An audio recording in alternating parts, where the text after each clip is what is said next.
तेजस्विनावधीतमस्तु मा विद्विषावहै। ॐ शान्ति शान्ति शान्तिः।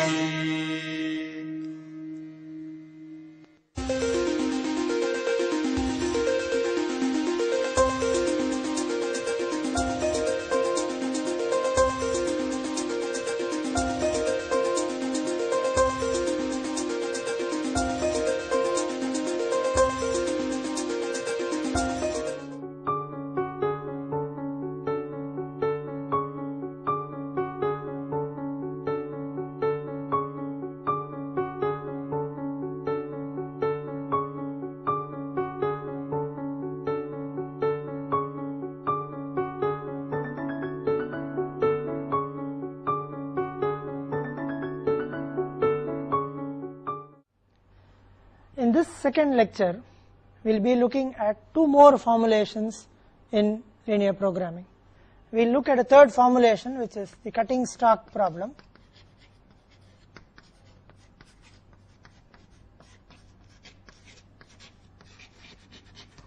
And we will be looking at another formulation where we formulate a problem from game theory. So let's go to the cutting stock problem. Now in the cutting stock problem, we are talking about cutting stock of 4 sizes from a sheet. Now the 4 sizes, we want to cut 9-inch sheets,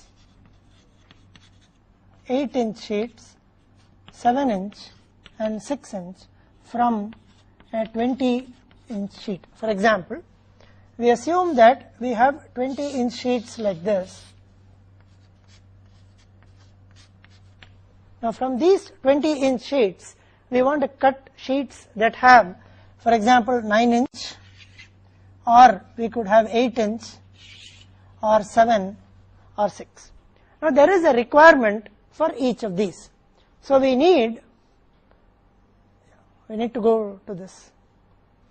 Now we need 511 sheets of 9-inch, 301 sheets of 8-inch, 263 sheets of 7-inch, and 383 numbers of 6-inch sheets.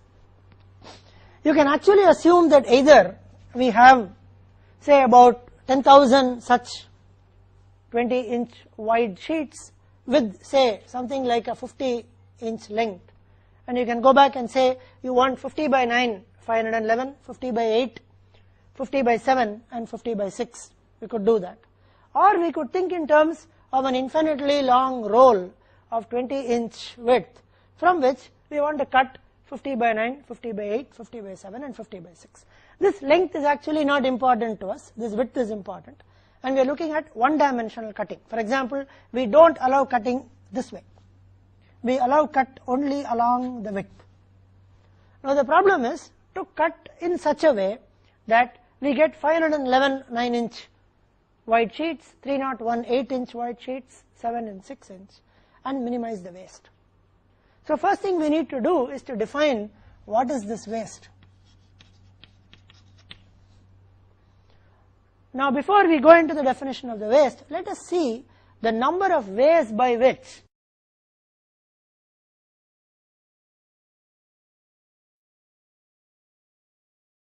remaining 2-inch will go as a waste. So this will be a waste if we cut 2 into 9. If you cut 2 into 8, then you realize that you have a 4-inch that will go as a waste, and so on. So first thing we need to do is to try and find out how many cutting patterns are possible. So typically the first cutting pattern would be like this. You can define a pattern, for example 2, 0, 0, 0 means from a 20-inch sheet you are cutting 2 sheets of 9-inch. So this has a waste equal to 2. Now you could think of another pattern which could be 0, 2, 0, 0, which means 2 into 8, 16, which could have a waste of 4. Now you could think in terms of 0, 0, 2, which means you are trying to make 7-inch cuts.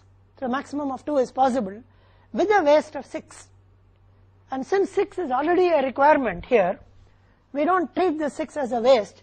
You could think in terms of 0, 0, 2, 1 with waste equal to 0. You could think in terms of a fourth pattern, which could be 0, 0, 0, 3 with waste equal to 2, because 6 3s are 18 and the remaining 2-inch will go as a waste. There could be more patterns. For example, we could think in terms of 1, 1, 0, 0, which would give a wastage of 3.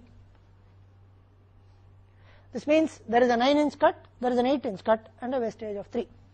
One could think in terms of 1, 0, 1, 0 with wastage equal to 4.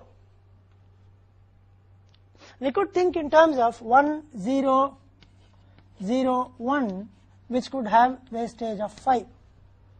So there is one 9-inch and one 6-inch would give us 15, which would give us a wastage of 5. Now we could go back and also think in terms of 0, 1, 1, 0, 8 plus 7, 15, so wastage equal to 5. One could think in terms of 0, 1, 0, 2, so this is 8, 6 into 2, 12, wastage equal to 0, and one could think in terms of 0, 0, 1, 2, this is 7 plus 6 into 2, 12 is 19 with wastage equal to 1. So we have 3 plus 3, 6, 7 plus 3, 10 different patterns that we have. Now those 10 patterns are also shown on the other side on the screen. Now one important observation in these patterns is that we have made sure that the waste is less than the minimum thickness that is required. We will not consider, for example, we will not consider in this formulation 0, 0, 2, 0 with a waste of 6. We would rather use that remaining 6 to meet this requirement here. So the important thing is that the wastage is less than the minimum quantity that is needed, which is shown here as 6. Now what we want to do is, if we have many sheets like this and 10 patterns are possible, now we want to find out how many sheets are we going to cut with pattern 1, how many sheets with pattern 2, and so on. So the decision variables will now become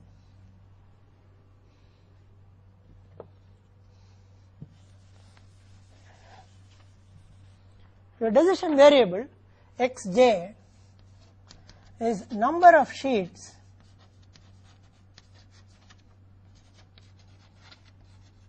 cut using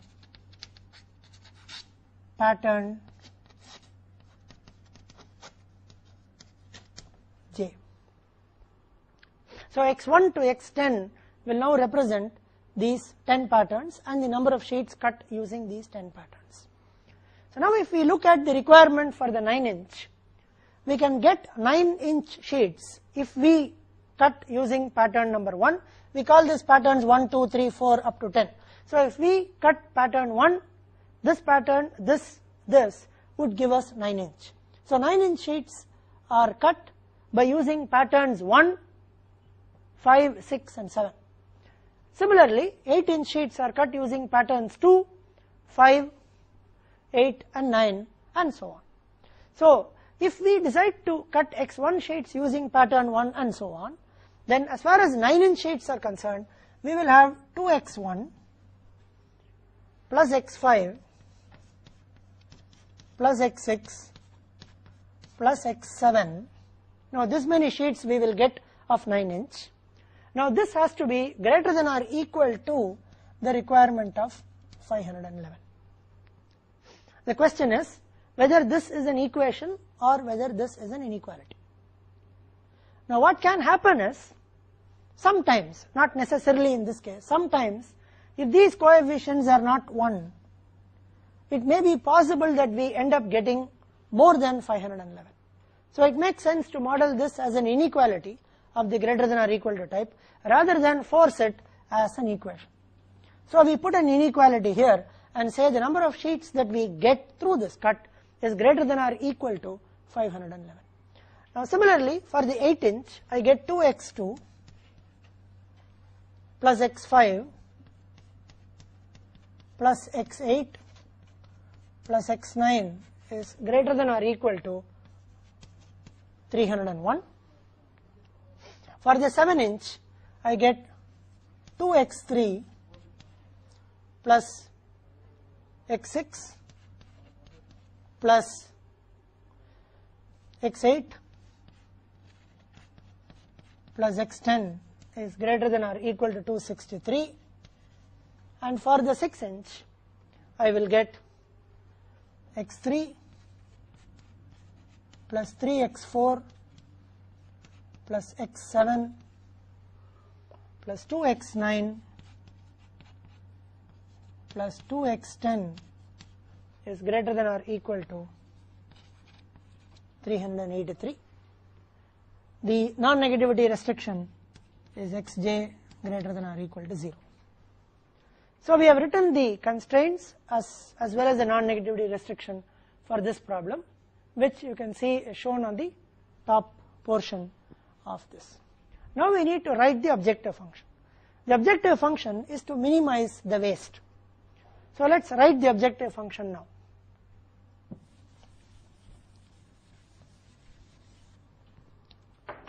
Now what is a waste? When I use pattern 1, my waste is 2-inch. So I can write 2x1 waste or objective function is to minimize 2x1 plus 4x2 plus 0x3, which can be left out, plus 2x4 plus 3x5 plus 4x6 plus 5x7 plus 5x8 plus 0x9 plus 1x10. So we have completed this formulation. This formulation of cutting sheets is over. We required 4 different sizes of sheets, 6-inch, 7-inch, 8 and 9, and we have 4 constraints corresponding to these: a non-negativity restriction and an objective function that minimizes the waste. The only difference between this formulation and the previous one is that the decision variables were not apparent as they were in the previous 2 formulations. Now the decision variables now depend on the patterns that we are able to generate, number 1. Number 2, the number of decision variables is not kind of fixed, in a sense that for a different problem you could have different number of patterns possible. Unlike in the first 2, when we said that there are 4 months demand, so you know that there are 4 production quantities. Here it doesn't happen that way. So you have to do something first, and then based on what you have worked out, you write down the decision variable.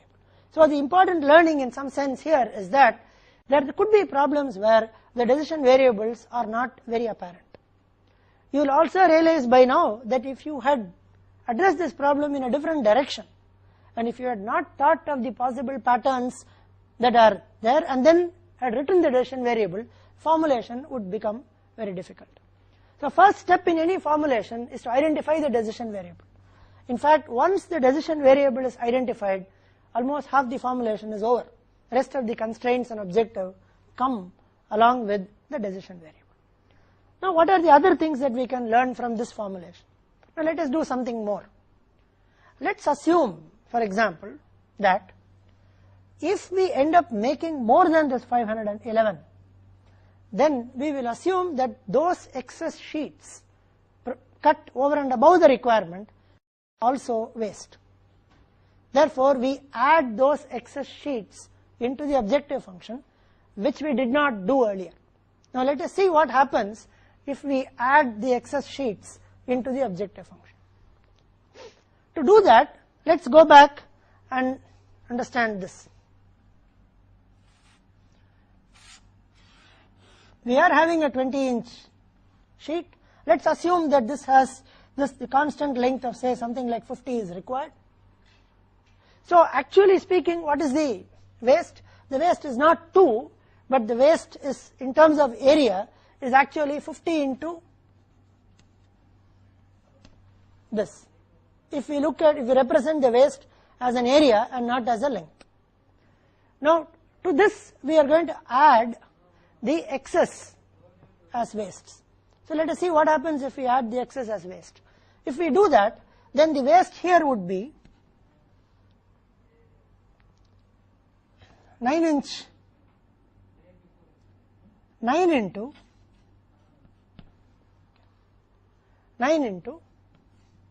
2x1 plus x5 plus x6 plus x7 minus 511. This is the excess number of 9-inch sheets, which is multiplied by 9, which is a length quantity. Here we have also multiplied by 50 to make it area. So to be consistent, we retain the length dimension. We don't make it area. So we retain it as length plus 9 into 2x1. This is the excess number of 9-inch sheets that have been made. Plus 8 into 301, 8 into 2x2 plus x5 plus x8 plus x9 minus 301 plus 7 into 2x3 plus x6 plus x8 plus x10 minus 263 plus 6 into x3 plus 3x4 plus x7 plus 2x9 plus 2x10 minus 383. So this is the waste. Now we realize that something interesting will happen if we try to simplify this function. So let's simplify this function and see what happens. Right now we will leave this out and simplify. So when we simplify this function, you realize that you get minimize 20x1 plus 20x2 plus 20x10 minus 1000 or 11,146. So this is what happens when you simplify this. It's quite interesting that the objective function reduces to something else when you add the excess sheets into the objective function as waste and you simplify. The 20 comes in because 9 into 2, 18 plus 2, 20 for x1. 8 into 2, 16 plus 4, 20. If you look at typically an x9 or an x10, if you look at x10, then you have 1 plus, there is an x10 coming here, 7 plus 2 into 6, 7 plus 12, 19 plus 120. So it simply becomes 20 into this. Now what else can happen? Now this constant can be taken out of the formulation. This does not depend on the variables. So this can be removed. Similarly, this 20 is a common factor to all the terms, a common multiplier with all the terms. So 20 can also be taken out. So your objective function now becomes minimize sigma xj. So the problem of minimizing the waste actually reduces to the problem of minimizing the total number of cuts. If we assume that the excess material cut is also treated as a waste, then you can show that the problem, the cutting stock problem to minimize waste now becomes one of minimizing the total number of cuts. Simply because the way the patterns are written. For example, if you take this pattern has a waste of 5. This pattern has one 8-inch, one 7-inch and a waste of 5. So 8 plus 7 plus 5 is 20. That's how this pattern was created. Now when you write the excess there, it's only a constant, so you get the same thing. For every excess pattern, you get an 8 plus 7, 15, plus the waste 5 would make it 20. So the important learning is the cutting stock problem reduces to one of actually minimizing the number of cuts and not minimizing the waste, provided you make an assumption that the excess is also treated as a waste. Now, it's also interesting that the excess need not be a waste physically. Only for the purpose of modeling you may assume that the excess is a waste. On the other hand, if you end up making more than 501, nothing prevents the person from using it again. Assuming that there is going to be a demand for the same 9-inch or 8-inch or 7 or 6 in subsequent days. We assume that this problem is some kind of a recurring problem that happens in sheet metal cutting or wood cutting or cutting rectangular sheets of wood of various sizes in a typical manufacturing kind of an application. So the problem is expected to repeat. There is going to be daily demand for various sizes of sheets. So if we make the assumption that this is treated as a waste, then the problem becomes minimize sigma xj. This can be generalized as minimize sigma xj subject to aij xj greater than or equal to bi. If I need sheet of type I, aij is what you get from the pattern. So sigma aij xj greater than or equal to bi, xj greater than or equal to 0. So it takes a very generic form where this coefficient aij can be seen from the various patterns that you have here. Now there is one important thing which we need to clarify at this point. We have seen 3 examples.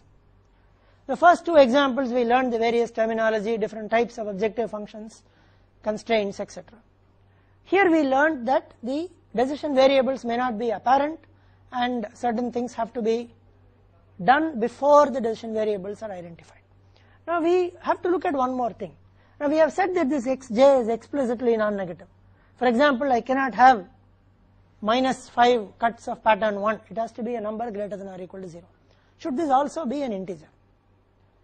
For this problem, the answer is yes. It has to be greater than 0 and integer. The same is true for the earlier formulations. You cannot make 2.5 tables, nor can you produce 107.5 items by regular time and so on. But in most of these problems, we don't explicitly state the integer for a different reason. If the problem has a linear objective function, linear constraints, non-negativity, it's a linear programming problem. All this plus the integer restriction would make it what is called an integer programming problem. So most of the times we leave it out because integer programming problems are solved differently compared to linear programming problems. So we leave out the integer. We try to formulate it as a linear problem. And then we solve it as a linear programming problem, and we are confident that if you still get integer solutions, it is an integer programming problem is also solved.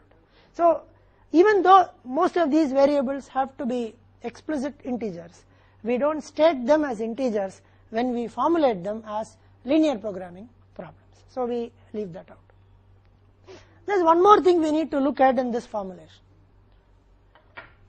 Can I formulate this problem in such a way that I have equations? When we started doing this, we learned that the cutting patterns may be such that I may not be able to satisfy this as an equation. I would satisfy this more as an inequality. Therefore, we wrote a greater than or equal to in this case. Suppose I consider, instead of a pattern, our first pattern, if you remember, was 2, 0, 0, 0 with waist equal to 2. Can I consider a pattern which is 1, 0, 0, 0 with waist equal to 11? Can I? So far we did not consider such patterns. We considered patterns where the waist was less than the smallest thickness that was needed. Now can we consider a pattern like this?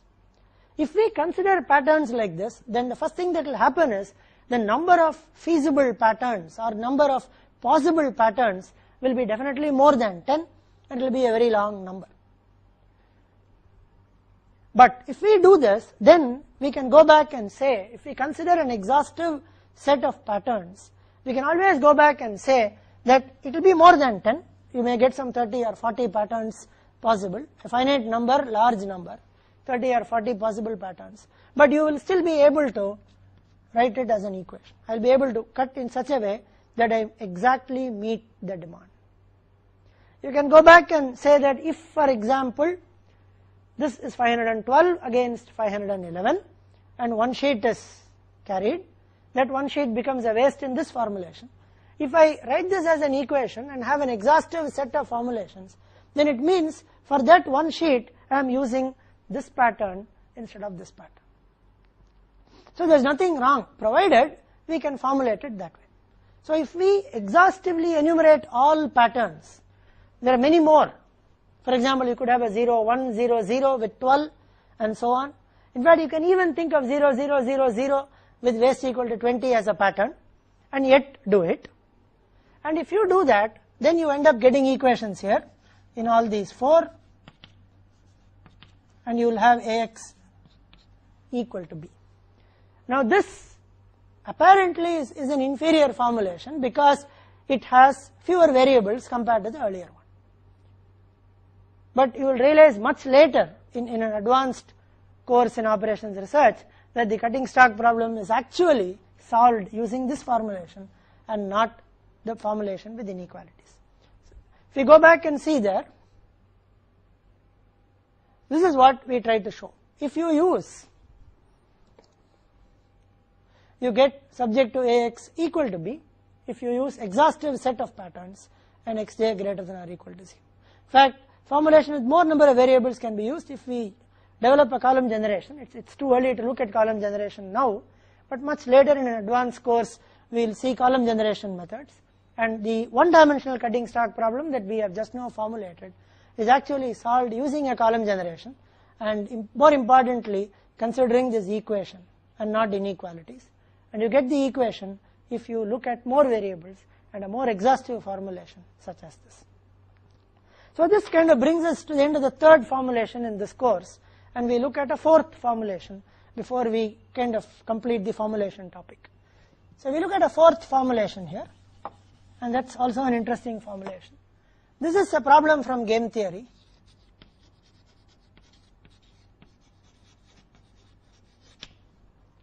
And this formulation is like this.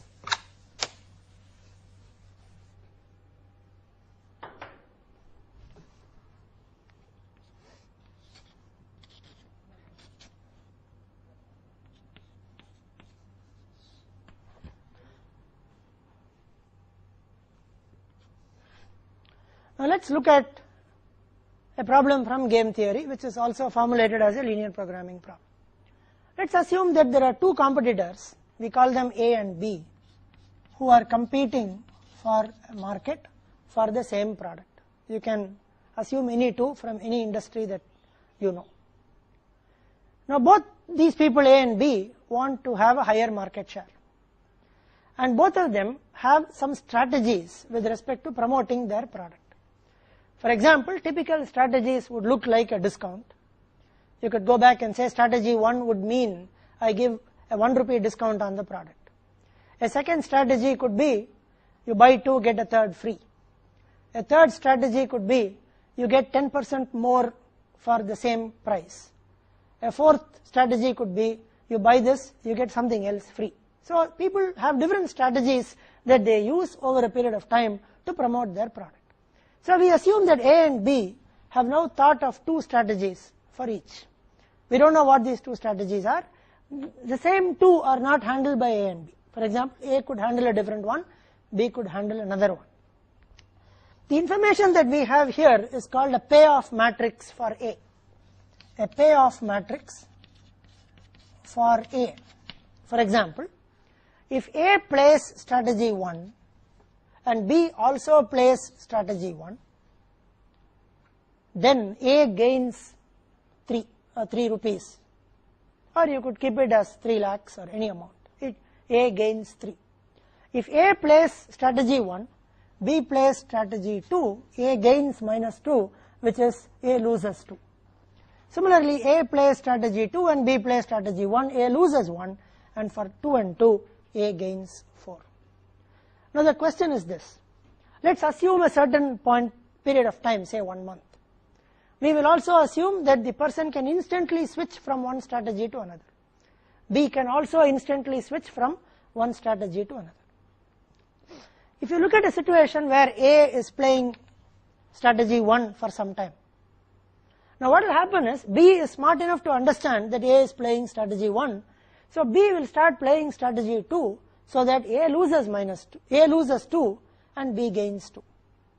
So if A continues to play strategy 1 all the time, then B will only play strategy 2 so that B gains. Once A knows that B is playing strategy 2 to gain, A is also smart enough to switch to strategy 2 so that A gains 4. And once B knows that A is switching to 2, B will switch to 1 and this. So this kind of a thing keeps going on and on.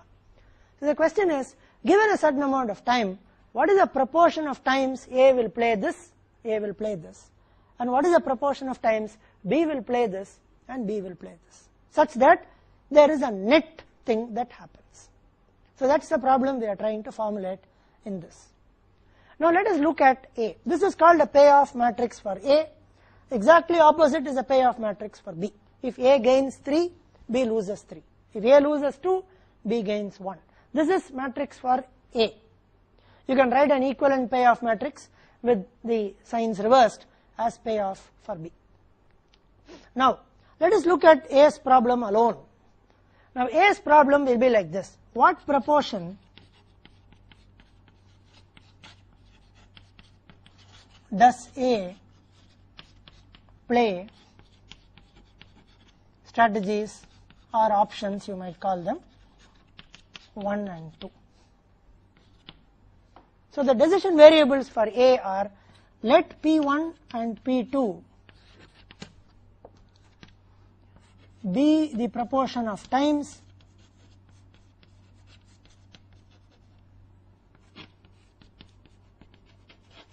A plays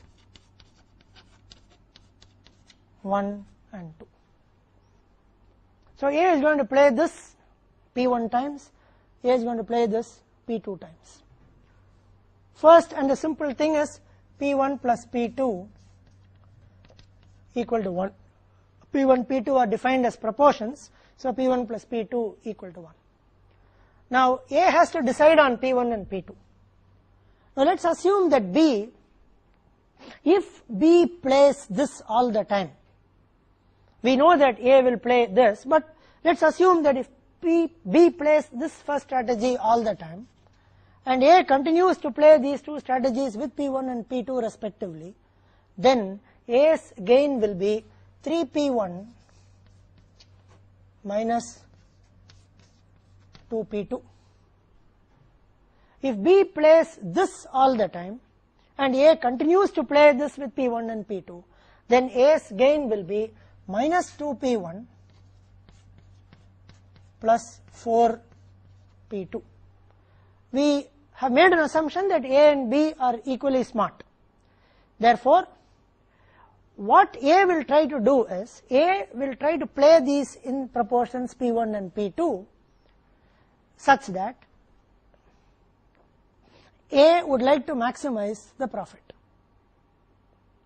Now B is intelligent enough and B will not consistently play this or play this, but switch the strategies in such a way that B is going to allow A to get minimum profit, because B is an equally smart fellow. So what A would do is, A would rather not try and maximize the profit, but A would try to play P1 and P2 in such a way that A maximizes the minimum profit that B is going to allow A to get. So A would like to maximize the minimum profit that B would allow A to get. So what will be A's problem? Now A will have to maximize some U and B will allow U to be minimum of these two. So B has to be the minimum of these two. So U less than or equal to 3P1 minus 2P2, U less than or equal to minus 2P1 plus 4P2, P1, P2 greater than or equal to 0, and U We will come to that. Now let us go back and define this again. Now A is supposed to be following something called a maxi-min strategy.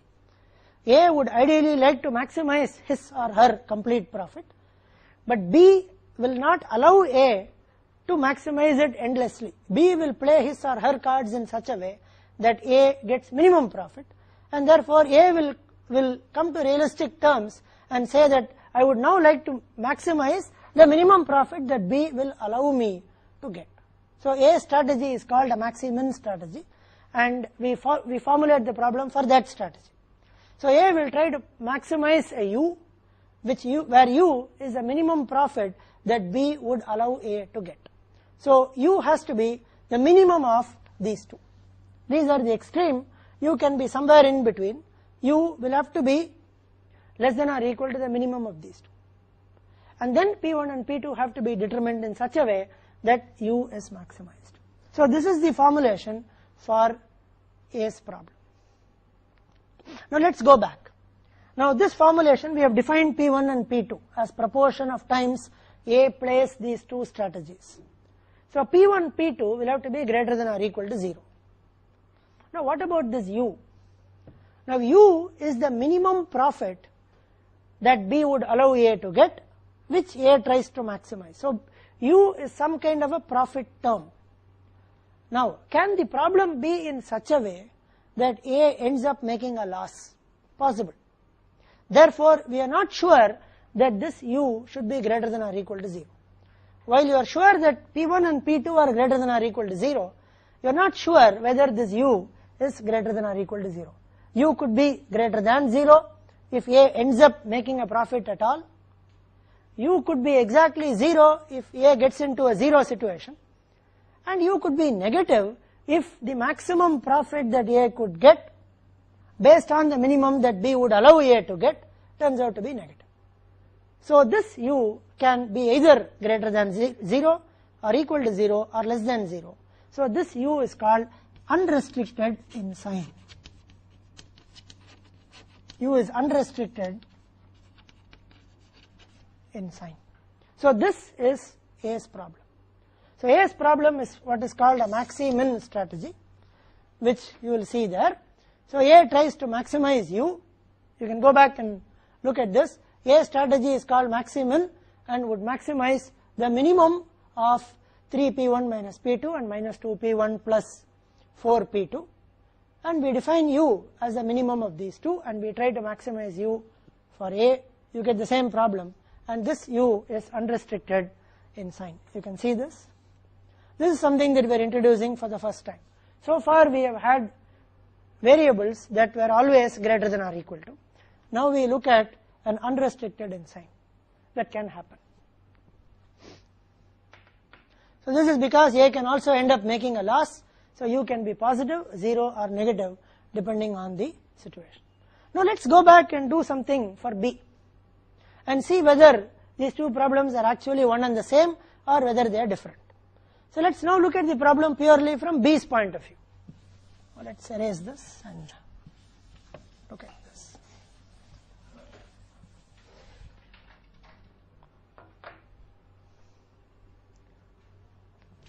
Now what is B's decision? Now B's decisions are here.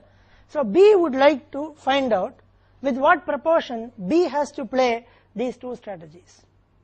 So B's decision variable would be, let Q1 and Q2 be the proportions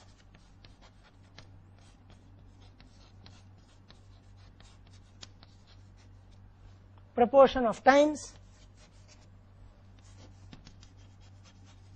B plays the two strategies.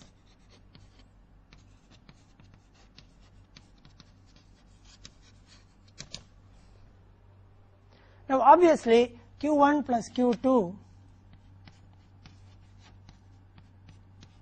equal to 1. Now this is where you define your Q1 and Q2. Now what do we do? If A consistently plays this, then B's loss will be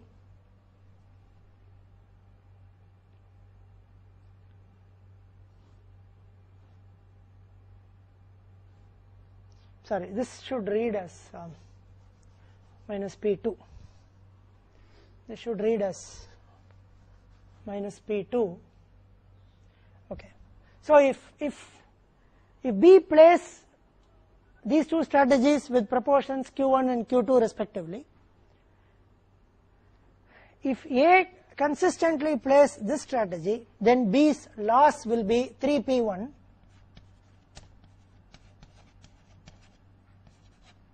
B's loss will be 3Q1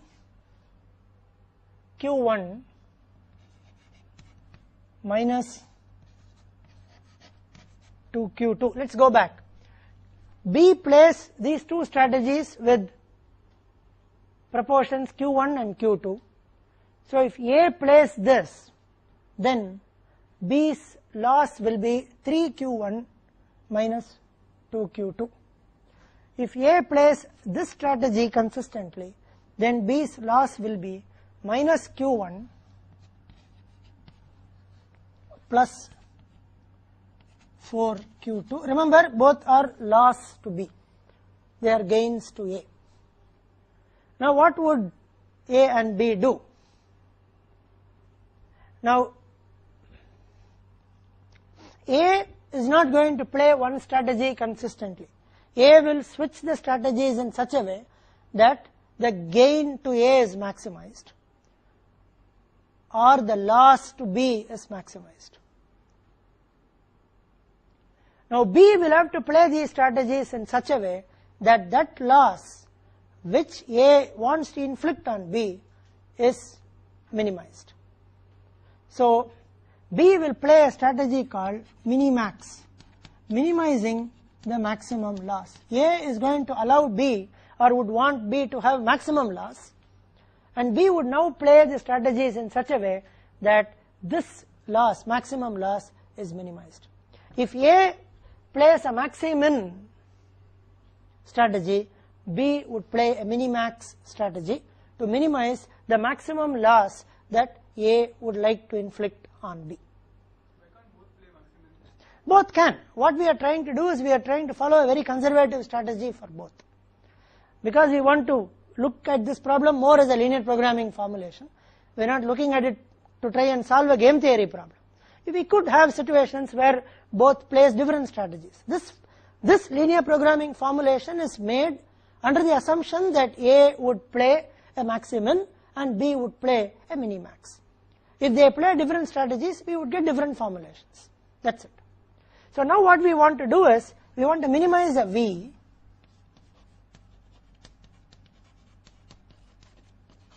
minimize V.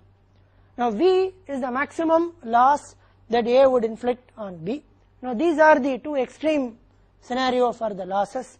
So V should be greater than or equal to 3Q1 minus 2Q2, and V should be greater than or equal to minus Q1 plus 4Q2, Q1, Q2 greater than or equal to 0, and V again can be unrestricted because we don't know.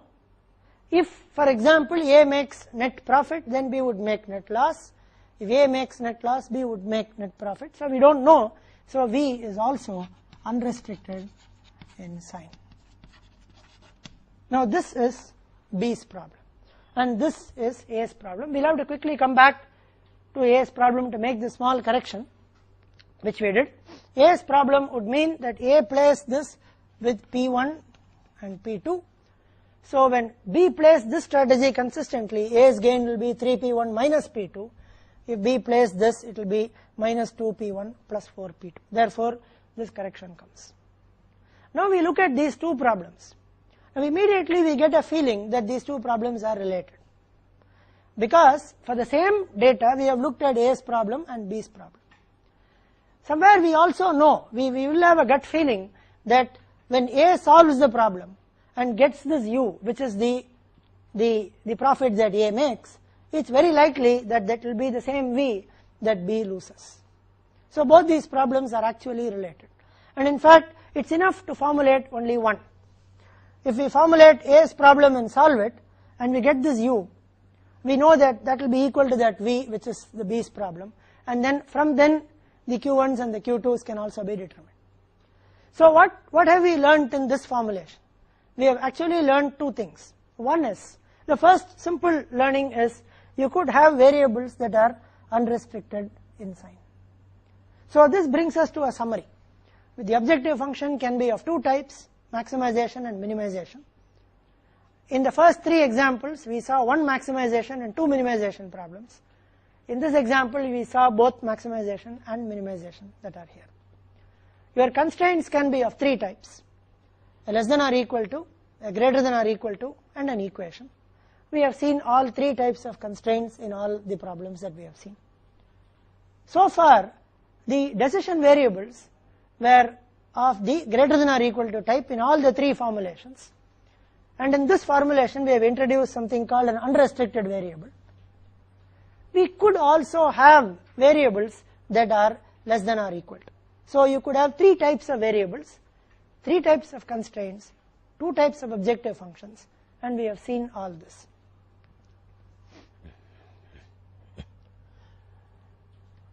What we have also seen in this formulation are two things.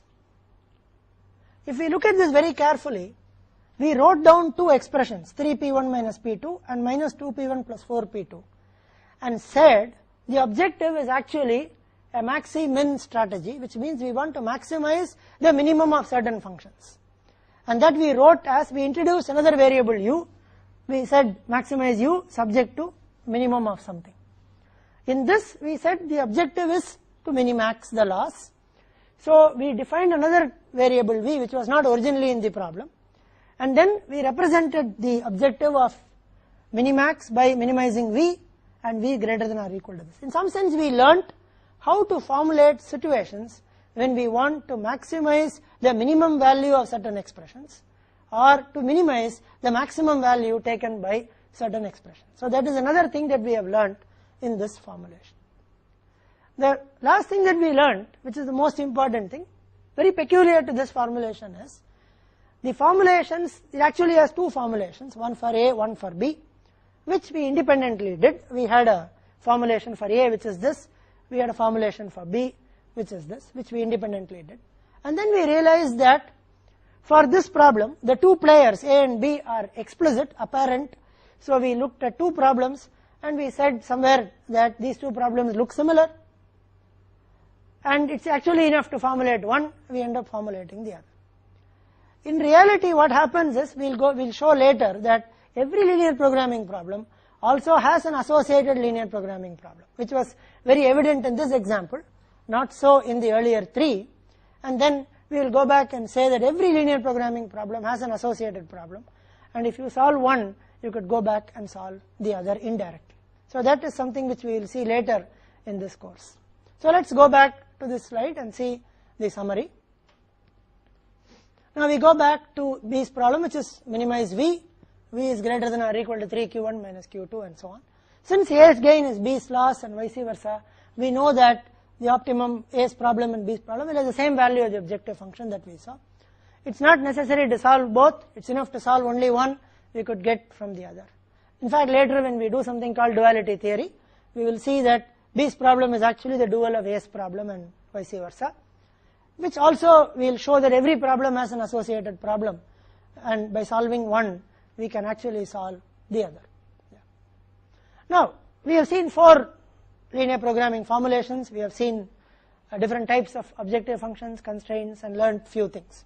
What are the assumptions? There are some assumptions that we have made while we have formulated all this. First one is called linearity. Objective function and constraints are linear. Only then it's a linear programming problem. Profit from A and B is the sum of the individual profits. When we use a 6x1 plus 5x2, we said the total profit is actually the sum of the individual profits.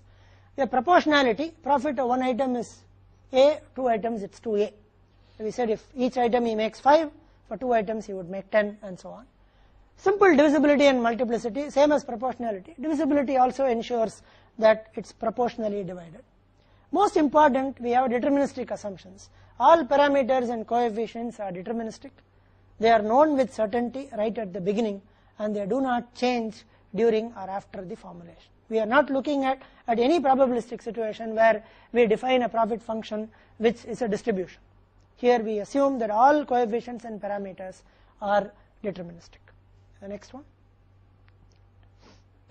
Right. So at the end of the formulation, in these 2 lecture sessions that we have seen 4 examples. One can go on and create different situations for formulation endlessly. In fact, with every formulation you can actually learn something new.